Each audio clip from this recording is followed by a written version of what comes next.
Hello everyone. तो हमने first chapter का सर्कल फ्लो ऑफ इनकम का पूरा रिकैप कर चुके हैं। आज हम करेंगे basic concepts of macro economics. Domestic territory, economic territory.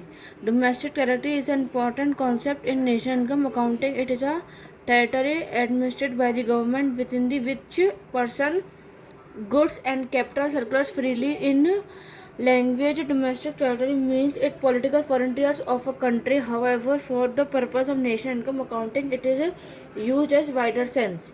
In addition to political frontiers, it also includes ships, aircraft owned by operated by normal resident between two or more countries, fishing vessels, oil, natural gases, rigs, floating platforms operated by the resident of a country in the international waters where they have exclusive right to operation.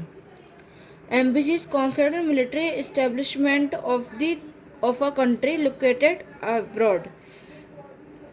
Domestic territory does not include embassies, consular and military establishment of a country, foreign country. Sorry, international organization like UNOHWO located within the geographical boundaries of a country.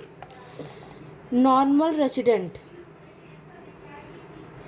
Normal resident of a country refer to an individual or an institution or ordinarily resides in the country and whose center of economic interest also lie in the country. Center of the economic interest implies two things. Following are not included under the category of normal resident. ये आप पढ़ सकते हो सारे. Citizenship. It is basically a legal concept based on the place of birth of a person or some legal provisions allowing a person to become a citizen. It means Indian citizenship can arise in two ways.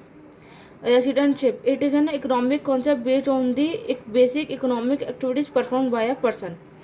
So thank you everyone. In next part we will understand about factor income and transfer income. So thank you everyone.